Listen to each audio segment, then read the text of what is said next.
शुरू होती है एक ऐसे खौफनाक जंगल से जहां इंसानों की दुनिया लगभग खत्म हो चुकी है। चारों तरफ सिर्फ घना जंगल और खतरनाक राक्षस हैं। इसी जंगल के बीच एक छोटी सी झोपड़ी में दो भाई नोलन और सैम अपनी माँ के साथ रहते हैं। उनकी माँ ने झोपड़ी को पुराने शास्त्रों की मदद से इस तरह बनाया है कि राक्षस उसके अंदर प्रवेश नहीं कर सकते, लेकिन जंगल में सामान जुटाने के लिए बच्चों को बाहर जाना ही पड़ता है। इसलिए उनकी माँ ने एक सख्त नियम बनाया है। दोनों भाइयों की कमर से एक रस्सी बंधी रहती है और रस्सी का दूसरा सिरा झोपड़ी से जुड़ा रहता है। माँ उन्हें हमेशा समझाती है कि चाहे कोई भी मुसीबत आए, रस्सी को कभी मत खोलना। दोनों भाई अब तक इस नियम का पालन करते आए थे, लेकिन एक दिन हालात बदल गए। शिकार की तलाश में नोलन और सैम झोपड़ी से बाहर निकले। रस्सी की लंबाई सीमित होने के कारण वे ज्यादा दूर नहीं जा सकते थे। ऊपर से उस इलाके में मौजूद ज्यादातर जानवर भी अब खत्म हो चुके थे। नोलन काफी देर तक इधर उधर तलाश करता रहा, लेकिन उसे कुछ नहीं मिला। तभी उसकी नजर जमीन पर पड़े एक चिड़िया के अंडे पर पड़ी।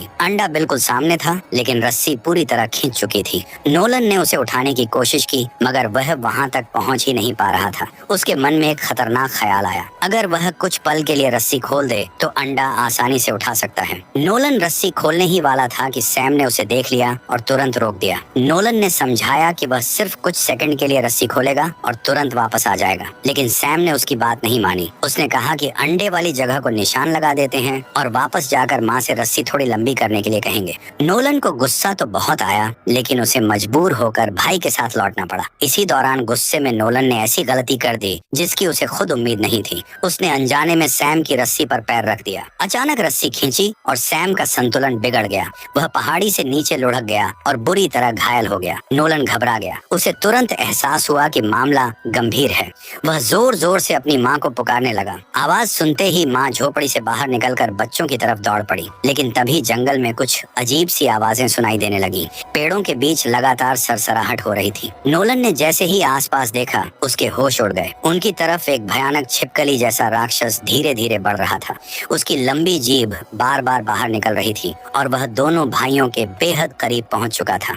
अब वहां रुकना मौत को बुलाने जैसा था। नोलन ने तुरंत रस्सी खोल दी और अपने घायल भाई की तरफ दौड़ पड़ा। वह सैम को उठाने की कोशिश करने लगा, लेकिन राक्षस लगातार उनकी तरफ बढ़ रहा था। तभी उनकी माँ वहां पहुंच गई। बच्चों को खतरे में देखकर उसने एक पल भी बर्बाद नहीं किया। उसने तेजी से रस्सी काटी और दोनों बच्चों को अपनी तरफ खींच लिया। फिर उसने जमीन पर पड़ी रस्सी उठाई और उसे दोनों बच्चों के चारों ओर कसकर लपेट दिया। जैसे ही रस्सी उनके चारों तरफ पूरी तरह बंधी, राक्षस अचानक रुक गया। माँ जानती थी कि यही रस्सी उन्हें उस खतरनाक जीव से बचा सकती है, लेकिन अब एक सवाल सबसे बड़ा था। नोलन ने आखिर अपनी माँ की बात क्यों नहीं मानी, और क्या वह राक्षस इतनी आसानी से उनका पीछा छोड़ने वाला था? झोपड़ी में वापस आने के बाद माँ ने दोनों भाइयों को एक खास जगह पर बैठाया। उसने उन्हें जमीन पर हाथ रखने को कहा और फिर एक अजीब सा मंत्र दोहराने का आदेश दिया।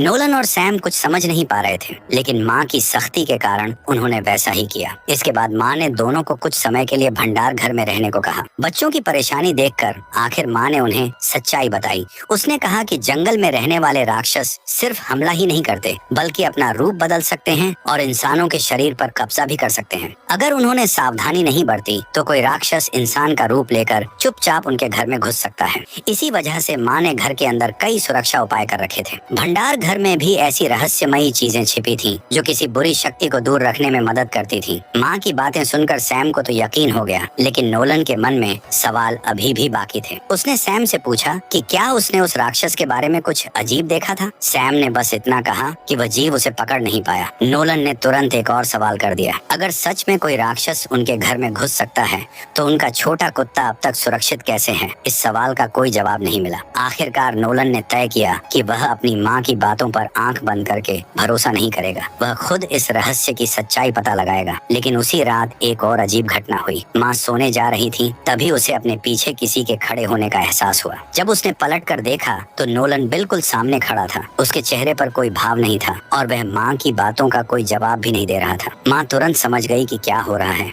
दरअसल नोलन को बचपन से नींद में चलने की आदत थी। उसे सोते समय बाहर निकलने से रोकने के लिए उसके पैरों में खास छोटी घंटियां बांधी जाती थीं, लेकिन आज वह उन्हें पहनना भूल गया था। माँ ने समय रहते उसे पकड़ लिया और वापस उसके कमरे में ले गई। सुबह होते होते घर की एक और बड़ी समस्या सामने आ गई। खाने का सामान तेजी से खत्म हो रहा था। अब जंगल में जाकर शिकार करना जरूरी हो चुका था, लेकिन सैम अभी तक अपनी चोट से पूरी तरह ठीक नहीं हुआ था। पिछली घटना को याद करते हुए माँ ने फैसला किया कि दोनों बच्चे झोपड़ी के अंदर ही रहेंगे। इस बार वह अकेली जंगल में जाएगी।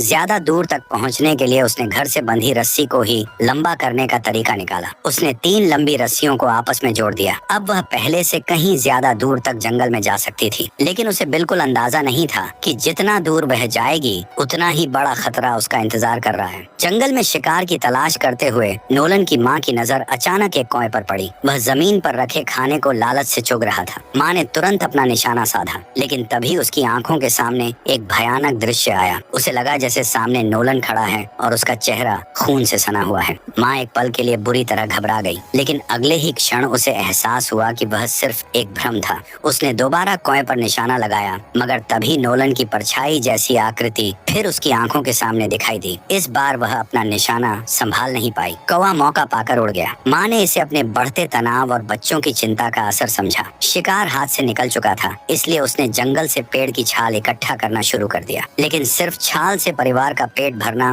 मुश्किल था। सैम अभी घायल था, इसलिए नोलन को भी अपनी माँ की मदद करनी पड़ रही थी। तीनों मिलकर छाल इकट्ठा कर रहे थे कि अचानक नोलन को महसूस हुआ जैसे कोई उसके पीछे से बहुत तेजी से गुजरा हो। वह तुरंत पलटा, लेकिन वहाँ कोई नहीं था। उसने आसपास देखा तो उसके होश उड़ गए। माँ भी गायब थी और सैम भी। नोलन अकेला जंगल के बीच खड़ा था। तभी उसकी नजर अपने टखने पर पड़ी।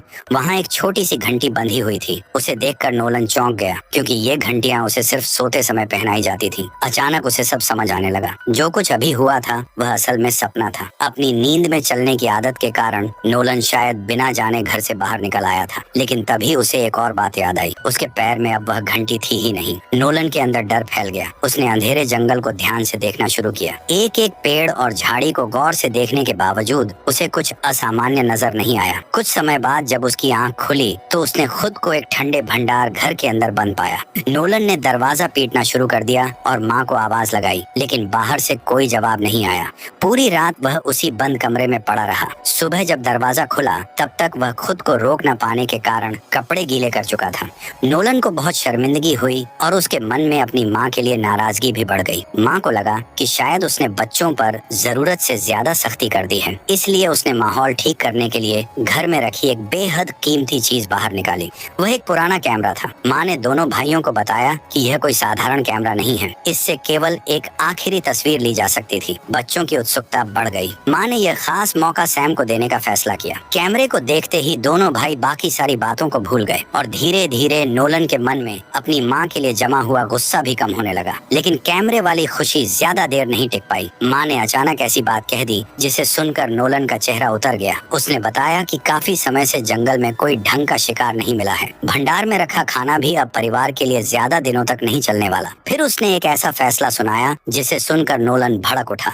वह घर के कुत्ते को मारकर उसका मांस खाने वाली थी। नोलन ने तुरंत इसका विरोध किया। उसने माँ से बहस करते हुए कहा कि कुत्ता उनके परिवार का हिस्सा है। फैसला बच्चों के सामने वोट से करने का सुझाव दिया। लेकिन नोलन को सबसे ज्यादा दुख तब हुआ जब सैम ने भी माँ के फैसले का समर्थन कर दिया। कुछ ही देर बाद कुत्ते को सामान रखने वाले कमरे में ले जाया गया। नोलन चुपचाप सब देखता रहा। जब माँ कुत्ते को मारने के लिए आगे बढ़ी तभी नोलन ने पीछे से चाकू लेकर उसे रोक दिया। अब उसे अपनी माँ की मानसिक हालत पर गंभीर शक हो चुका था। उसने तय कर लिया कि वह माँ को एक बार परखेगा। नोलन ने कमरे की सुरक्षा खोल दी और बाहर निकलकर दरवाजा बंद कर दिया। अब उसकी माँ उसी कमरे में कैद थी। वह लगातार दरवाजा खोलने के लिए चिल्लाती रही, लेकिन नोलन पीछे हटने को तैयार नहीं था। हालात बिगड़ते गए। माँ ने खिड़की पर जोर जोर से हाथ मारना शुरू कर दिया। उसकी आवाज सुनकर सैम भी वहाँ पहुँच गया। दोनों भाइयों के बीच बहस इतनी बढ़ गई कि बात हाथापाई तक पहुँच गई। इसी दौरान माँ ने कमरे के अंदर पड़ी एक चीज उठा ली, लेकिन उससे पहले कि कोई कुछ समझ पाता नोलन ने खिड़की तोड़कर बाहर निकलने की कोशिश की। तभी उसके पीछे से एक बेहद डरावनी आवाज आई। नोलन धीरे धीरे पलटा।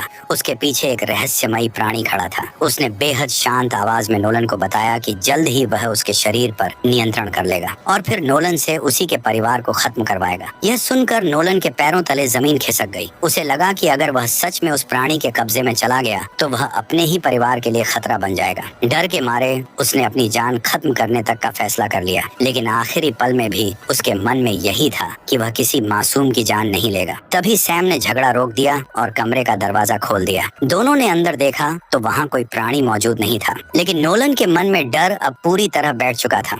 उसे अपनी माँ को नुकसान पहुँचाने की कोशिश का भारी पछतावा होने लगा। उसने एक रस्सी उठाई और उसे अपने शरीर के चारों तरफ कस कर लपेट लिया। शायद उसके मन में यही था कि अगर रस्सी उसे घर से जोड़े रखेगी तो वह अपनी माँ और भाई से दूर नहीं जा पाएगा। लेकिन अब घर में एक और समस्या खड़ी हो चुकी थी। खाना लगभग खत्म था। सैम भूख से परेशान रहने लगा। अपने भाई की हालत देखकर नोलन ने फैसला किया कि अब शिकार की जिम्मेदारी वही उठाएगा।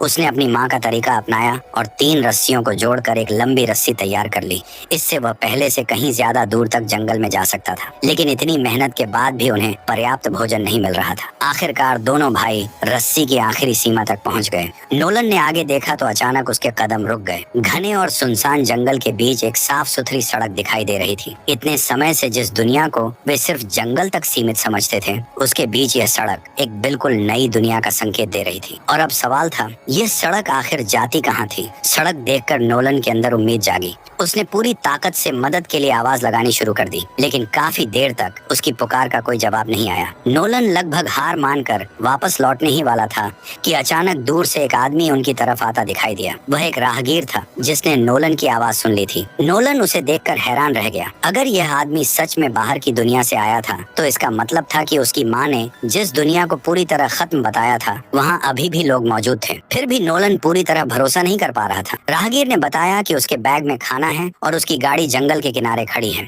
उसने दोनों भाइयों को अपने साथ चलने का प्रस्ताव दिया, लेकिन सैम ने तुरंत अपना हथियार निकाल लिया। उसे लगा कि यह आदमी किसी चाल के तहत उनके पास आया है। राहगीर ने बहस करने के बजाय शांत होकर कहा कि अगर वे उस पर भरोसा नहीं करते तो वह अभी वहाँ से चला जाएगा। वह मुड़कर जाने लगा। तभी सैम ने अचानक तीर चला दिया। तीर राहगीर को लग गया। वह दर्द से कराहता हुआ वहाँ से भागने लगा। नोलन को यह देखकर झटका लगा। वह तुरंत उसके पीछे दौड़ा। कुछ दूर जाने के बाद उसे वह घायल आदमी दिखाई दिया। वह किसी अजीब से फोन की मदद से किसी को संपर्क करने की कोशिश कर रहा था। नोलन ने उसकी हालत देखने के बजाय उसका बैग उठा लिया। भूख से परेशान दोनों भाइयों के लिए उसमें मौजूद खाना किसी खजाने से कम नहीं था। नोलन ने पहली बार उस तरह का खाना खाया और भूख के कारण तेजी से खाने लगा, लेकिन सैम अभी भी डरा हुआ था। उसे शक था कि कहीं उस खाने में जहर तो नहीं मिला हुआ, इसलिए उसने खाने से इनकार कर दिया। रात तक भूख इतनी बढ़ गई कि आखिरकार सैम ने भी खाना खा लिया। जब काफी देर तक उसे कुछ नहीं हुआ तो उसके मन में पहली बार सवाल उठा कि शायद वह राहगीर उनका दुश्मन नहीं था। इसी दौरान उसे उस आदमी का बटुआ मिला। बटुए के अंदर एक तस्वीर थी। उस तस्वीर में वही आदमी अपनी छोटी बेटी के साथ खड़ा था।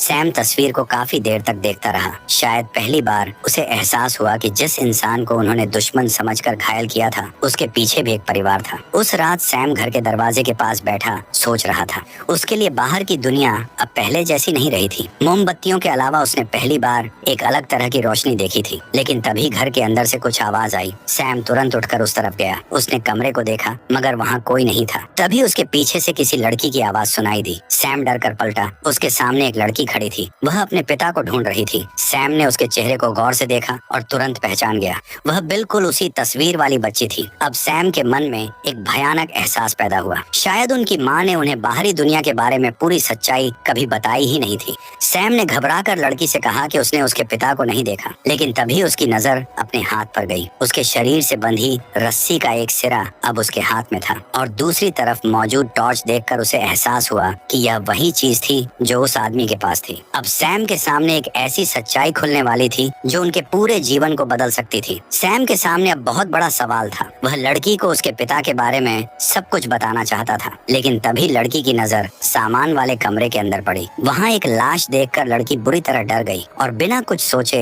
जंगल की तरफ भागने लगी। सैम भी उसके पीछे दौड़ पड़ा। जंगल में उस वक्त कोई राक्षस दिखाई नहीं दे रहा था, लेकिन वहाँ मौजूद जंगली जानवर भी कम खतरनाक नहीं थे। दोनों काफी दूर तक भागते रहे। फिर अचानक सैम की कमर से बंधी रस्सी पूरी तरह तन गई। वह आगे नहीं जा सकता था। उसे पहली बार लगा कि शायद उसकी माँ की सारी बातें सिर्फ उन्हें डराने के लिए थीं। आखिरकार सैम ने भी वही गलती कर दी। उसने रस्सी खोल दी, लेकिन कुछ ही देर बाद जब उसने पीछे देखा तो लड़की वहाँ मौजूद नहीं थी। सैम उसे ढूंढने लगा। उसी समय नोलन की नजर एक पेड़ पर पड़ी। पेड़ के तने पर एक बेहद अजीब जीव धीरे धीरे ऊपर चढ़ रहा था। उसके शरीर पर कई हाथ थे और उसका रूप देखकर ही डर पैदा हो रहा था। सैम ने जैसे ही ऊपर देखा तभी एक लंबा सांप अचानक उसके कपड़ों के अंदर से निकल आया। वह तेजी से उसके मुंह की तरफ बढ़ा और उसके अंदर घुस गया। कुछ ही पलों में सैम के शरीर पर उसका नियंत्रण हो गया। उधर नोलन अचानक घर के अंदर नींद से जागा। उसने देखा कि सैम भी वहाँ मौजूद था। कुछ समझे बिना नोलन ने तुरंत अपनी कमर में रस्सी बांधी और घर से बाहर निकल आया। उसकी नजर सामने फैली रस्सी पर गई जो जंगल के अंदर तक जा रही थी। नोलन ने पूरी ताकत से रस्सी खींची लेकिन दूसरी तरफ से कोई जवाब नहीं मिला।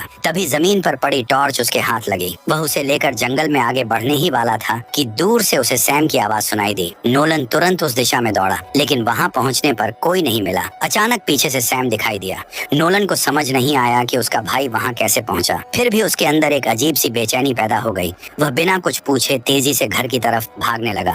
घर पहुंचकर उसने दरवाजा खोला। सैम बिस्तर पर बैठा था और बिल्कुल असामान्य नजर आ रहा था। नोलन को तुरंत अपनी माँ की चेतावनी याद आ गई। उसने सैम का हाथ पकड़ा और धीरे धीरे सुरक्षा वाला मंत्र पढ़ने लगा। लेकिन तभी सैम ने अचानक चाकू निकाल लिया। अब नोलन को यकीन हो गया उसकी माँ जिस खतरे की बात करती थी वह सच था। नोलन भागकर बाथरूम में घुस गया और दरवाजा अंदर से बंद कर लिया। लेकिन सैम ने पलंग को दरवाजे के सामने खिसका दिया। फिर अचानक कमरे में आग लगा दी। धुआं तेजी से फैलने लगा। नोलन के पास बाहर निकलने का सिर्फ एक रास्ता था, खिड़की। वह खिड़की तक पहुंचा और नीचे देखा। ऊंचाई देखकर उसके पैर कांपने लगे। वह छलांग लगाने की हिम्मत नहीं कर पा रहा था। उधर सैम लगातार उस पर नजर रख रहा था। कुछ देर बाद नोलन ने घर में वापस जाने की कोशिश की लेकिन सैम ने उसे रोकने के बजाय अपना पुराना कैमरा निकाल लिया।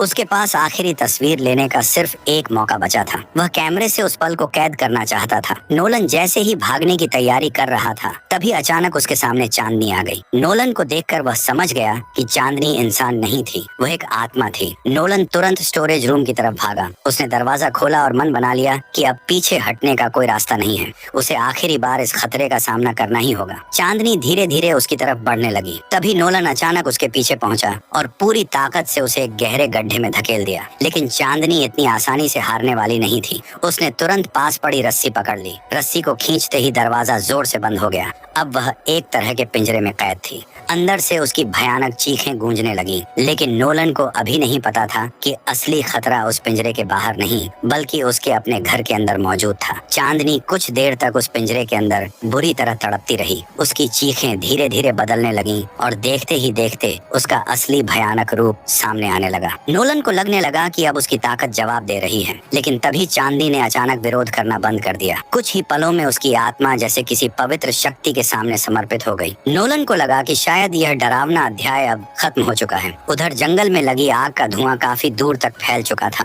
उसी धुएं को देखकर एक बचाव दल वहां पहुंच गया। नोलन किसी तरह आग के बीच से बाहर निकलने में कामयाब हो गया। बाहर आते ही उसने सबसे पहले सैम के बारे में पूछा। उसने बचाव दल को बताया कि उसका भाई अभी भी जंगल में है। लेकिन बचाव कर्मियों ने उसे हैरान कर देने वाली खबर दी। उन्होंने सैम को पहले ही खोज लिया था। सैम बेहोशी की हालत में मिला था और उसे सुरक्षित निकालकर एक हेलीकॉप्टर में रखा जा चुका था। अपने भाई को सुरक्षित देखकर नोलन ने राहत की सांस ली। कई सालों से जिस दुनिया को वह सिर्फ डर और राक्षसों की जगह समझता आया था, अब उसे पहली बार लगा कि शायद उसके सामने एक नई जिंदगी शुरू होने वाली है। उसे लगा कि अब वह और सैम इस बंद दुनिया से बाहर निकलकर सामान्य जिंदगी जी सकेंगे। लेकिन नोलन को असली खतरे का जरा भी अंदाजा नहीं था। बचाव के दौरान कैमरे में खींची गई आखिरी तस्वीर जब सामने आई तो उसमें एक भयानक राज छिपा हुआ था। तस्वीर में सैम के कंधे पर किसी प्राणी का हाथ दिखाई दे रहा था और सबसे डरावनी बात यह थी कि वह वही प्राणी था जिसे नोलन समझ रहा था कि वह कमरे के अंदर खत्म हो चुका है। सैम उस वक्त बिल्कुल शांत दिखाई दे रहा था।